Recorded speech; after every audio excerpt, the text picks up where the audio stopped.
Assalamu alaikum warahmatullahi wabarakatuh. Today the topic of my video is about how to see Allah.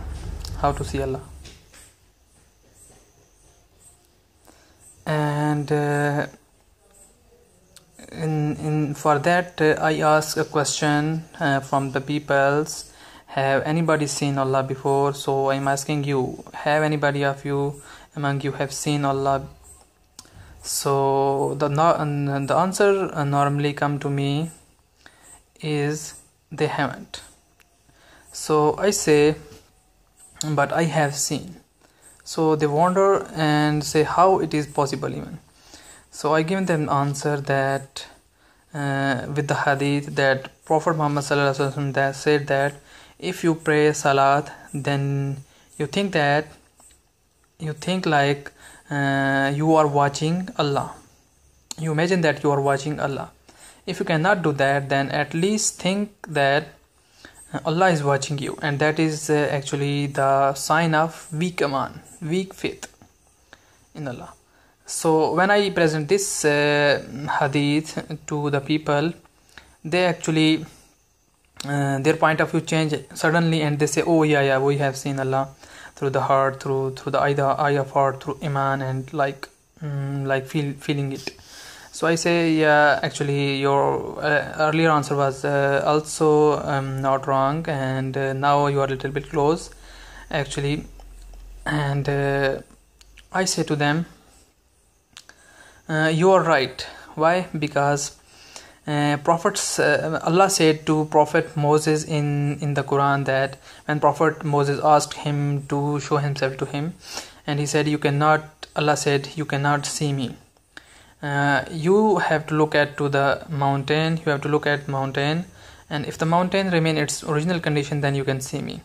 And when he saw at the mountain, and Allah put the little light on it, and the mountain burnt, and Prophet Moses alayhi salatu wasalam become faint and fell down. So he alayhi salatu wasalam was not able to see the Allah, even the reflection of Allah. He couldn't bear it. It is actually not possible for a human being to see with the eye to Allah. So we have to use some other means. And how that things works, let me explain you. Actually this thing, seeing Allah, is not very easy thing. When I ask to people after this that much discussion, is watching Allah easy or difficult? Some say easy, some say difficult. Actually most of the people say, many people say that it is easy. Actually it is not easy. It is the most difficult thing to do, to watch Allah, to see Allah in a prayer, to feel Him like that much, like you are watching Him. Why? I give the example of Bani Israel. The best example is the Bani Israel, and Allah also have given the example of Bani Israel in many cases. So what is the example? Actually the Bani Israel saw many miracles done by Prophet Moses and Allah. Actually Allah do the miracles on behalf of any prophet, and Allah did the 9 miracles on the behalf of Prophet Moses. One was the stick, the staff of the Prophet Moses, which was turning into a snake, and other was his hand when he was putting in armpit, and it was becoming like very enlightened and like a light, and had the power to heal people, and that is called Yad Beza. The other 7 were the punishment given to the Pharaoh, nation of Pharaoh, the Pharaoh Ramesses, their nation.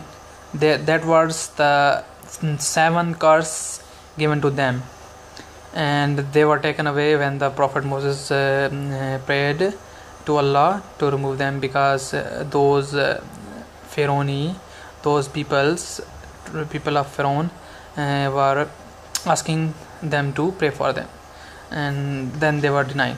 So actually the Bani Israel also saw those 9 miracles actually, and that were a very big sign for the Bani Israel and the people of Pharaoh as well. But when Prophet Moses took them away from the Pharaoh, from their hands, what Pharaoh was doing with them? The Pharaoh was actually beating them, torturing them, and Pharaoh used them as slaves, as worker. They were actually making the blocks, bricks for the Pharaoh and doing all the other tasks, and they were actually not literal people. That's why Allah gave Prophet Muhammad sallallahu alaihi wasallam gave the level of muallim, or the literate person, or alim, very high, and then the worshipper or abid, because alim has understanding of Allah. He know about Allah, and he can understand what is wrong and what is right, and he can see things which a normal person, a illiterate person, a jahil person cannot see. So they were actually not literate and not actually alim, not aware of Allah, His sign, His being. So they were actually normally like slaves and worker kind of things, worker kinds of peoples. So those people do not have any understanding of Allah, and so those miracles even not affected them. So it was another miracle that in the night Prophet Moses took them away from the Pharaoh, and they followed them, and when they reached to the river, that sea, and he saw sea in front of them, and at the back there was the army of Pharaoh, and they became scared and said, "Oh Moses, where is your Allah? We cannot see him. Where is he? Now we are doomed, and the Pharaoh is going to kill us. At least we were alive when we were there, and now they are going to kill us. Where is your Allah? We cannot see him." But Allah has told in Quran that He has sent the revelation. He had already sent the revelation. He already sent the revelation to Prophet Moses about what to do when you reach the sea, and he striking the staff on the water, and then the water will split into 12 phases where the Bani Israel can walk through, and they did.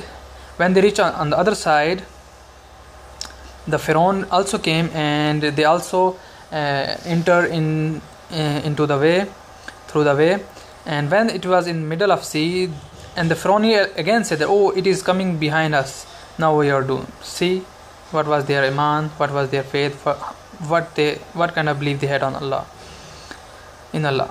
So they drowned there, they were destroyed, they were drowned and killed by Allah in front of them. It was another miracle. In front of them, the nation who make them suffer for so long is now drowned and killed by Allah, and it was another miracle by Allah. But yet when they reach in that field, in that plain where Prophet Moses asked them to stay, and he will go to the Mount Sinai, the Mount Tur, and talk with Allah and take back the revelation. And behind there, they started worshipping the calf, baby cow. And when the Moses came back and asked why you worshipped him, they said, it seems good to us to worship him. O Moses, it was good to worship him. Why? Because they can see him, they can imagine him, they can worship him easily. But Allah, to whom they cannot see, was difficult to worship. See, the Bani Israel faced that. It was a difficult thing. They even couldn't do it after even watching that amount of miracles, because it is a difficult thing. Praying a salat is a difficult thing, and with the khushu and khuzu. So when another time they went through a nation who are worshipping, the peoples who are worshipping the idols, they asked Prophet Moses to make those kind of idol for them, and Moses becomes so angry on them again. Why you are asking these kind of things when you have seen that much of blessing from Allah? So see, it was very difficult for them to see Allah without seeing Him, and they couldn't believe it. So it is very difficult. Why it is difficult? See, when we do the salat, what we do? First of all, we have to look at the place where we bow. We put our forehead on the ground, and then see, before that I must tell you that the limitation of human brain, like if I say to a person, have you ever seen America or any country? If he haven't seen, he would imagine something about it and make some sketch in his mind about that. So it is the limitation of human mind. Whenever you talk about something, he make some kind of sketch about it. So we are going to worship Allah. A normal human brain should work like he should make some sketch, some image, so that he can worship. But that is forbidden. That is shirk. He must not make any image. He must not make any idol. He must not make any shadow. He must not make any kind of thing to think about Allah, to watch Allah, to see Allah. So it is about like making nothing. You have to imagine nothing, but still you have to see Allah. So it is actually not the trick of eyes. You do not have to use your eyes. Actually, a person who can see, he has a huge amount of visions and images in his mind from where he think about something. But Muslim who is worshipping, he has to be blind of anything. Then he can see Allah. That means he can see Allah through the eye of heart, not through our real eye. That is not possible. And if he bring the images from the real eye, which he has captured in his whole life from the real eye, that is not the khushu and khuzu, which actually we most of the time do. And Allah knows about it, and He has given us little bit relief from it. That's why He said, if it is about your actions, your deeds, then nobody will go into the heaven. It's my blessing, it's my mercy which will make you go into heaven. So that's why we cannot attain that kind of khushu and khuzu. Yet we have to try at least 5%, 10%, 20%, 30%. The more you will do, the more reward you will get. And there is hadith, and if a person do ablution perfectly and then he pray two rakat salat, and with the khushu and khuzu and no waswasa of shaitan, imagination or interference come into in his mind, then his all old sins are forgiven. Subhanallah. So that much khushu and khuzu is important, and it is very difficult to attain.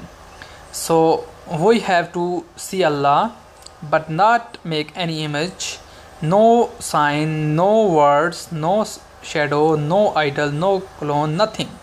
But we still have to see Him. That is very difficult task to do. And what else we do in salat?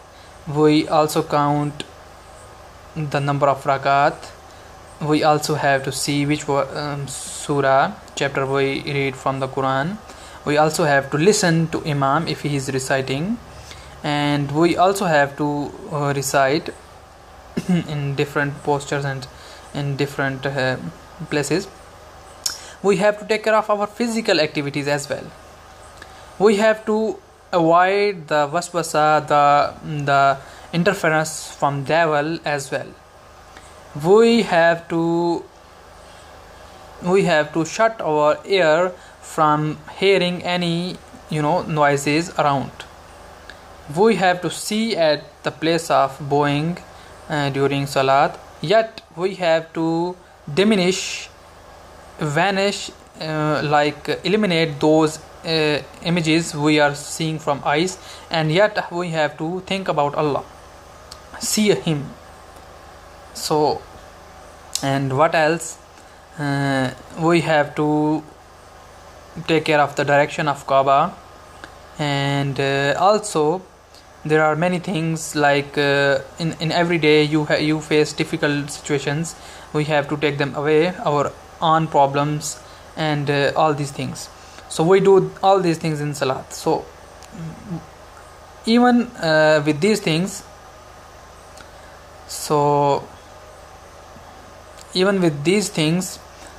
we still have to attain khushu and khuzu and see Him. So which is a difficult thing, but we have to do. This is about seeing Allah. We can see Allah through this in salat, and we have to strive for it. We have to try it, and we must do it. And what is this? What I am talking about? It is a level of iman, and the name for this level of iman is called ihsan. That's why Allah said, Allahu muhibbul muhsinin. The muhsinin are those people who has ihsan in their heart. Ihsan is the most highest level of iman. The first level is Muslim. A person become Muslim when he do 5 things. Kalma Taiba means saying a testimony of La ilaha Muhammad Rasulullah, and then Salat, Zakat, fasting, and Hajj. All these things are for the Muslims. And the more thing is that believing on prophets, believing on books, angels, and all these things are about Islam. And imagine about it like a person who pray 3 times a day, like Dohar, Asr, Maghrib, but not pray Fajr and Isha. He is munafiq according to hadith. Munafiq. See, a person is praying 3 times but not 2 times. He is munafiq. He is not even Muslim. He is munafiq. When he pray 5 times a day, then he becomes a Muslim. And there is hadith. The salat differentiate between a Muslim and a kafir, a Muslim and infidel.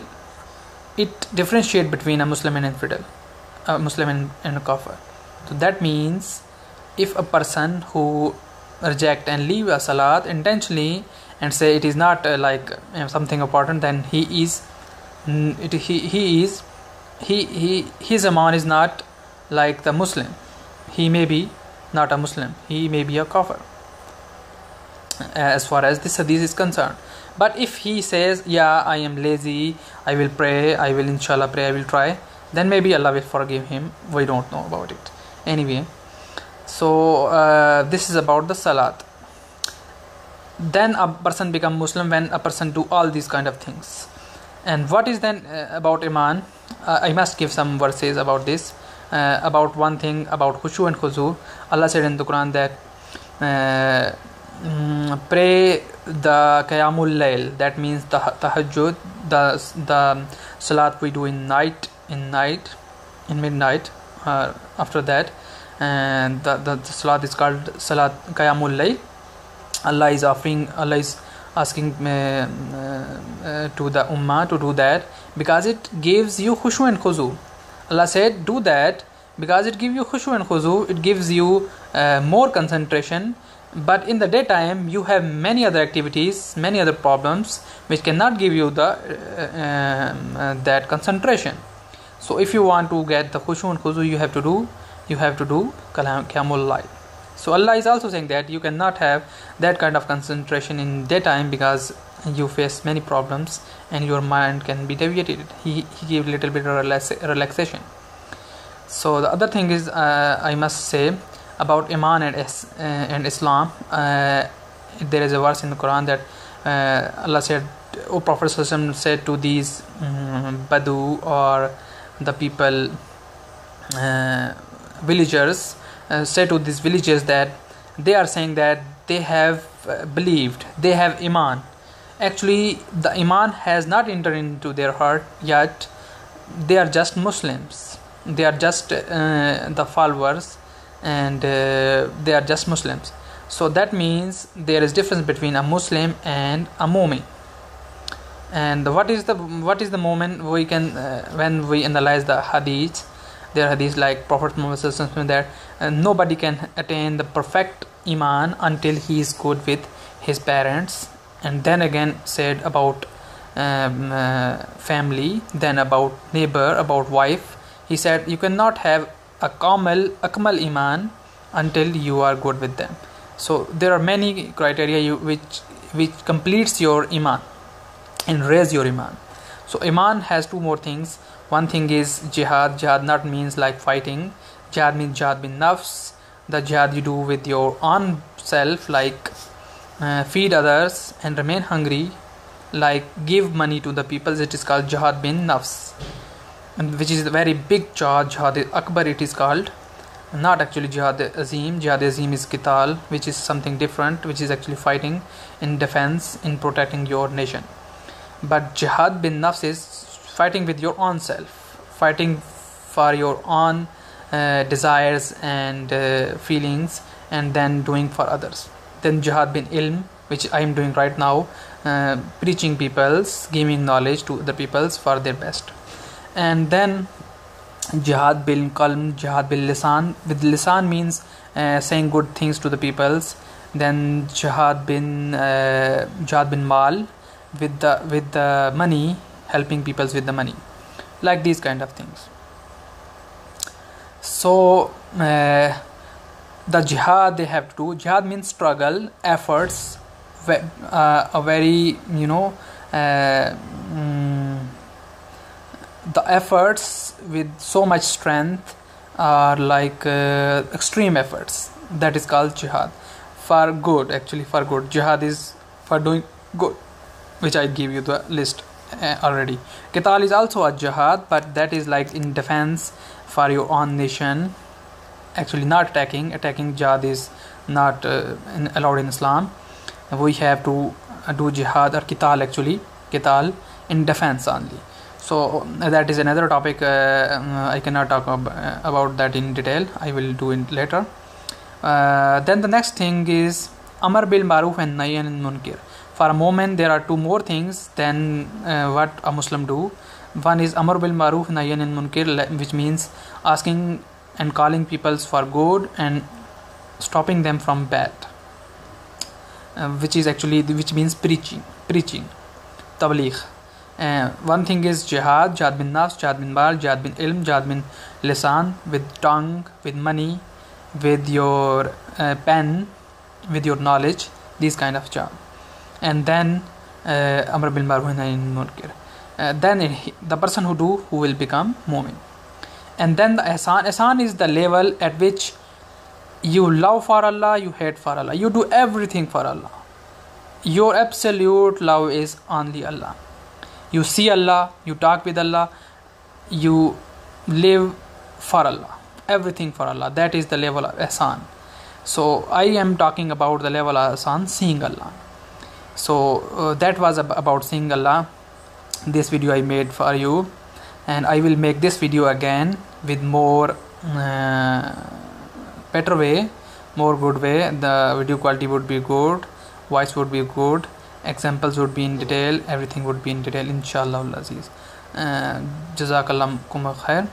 Jazakallah to every brother and sister and everybody who is watching my videos. Thank you very much. Inshallah I will make more videos about more topics and share my views. And if anything wrong I say, please correct me. Jazakallah and Alhamdulillah. Allah Hafiz. Assalamu alaikum warahmatullahi wabarakatuh.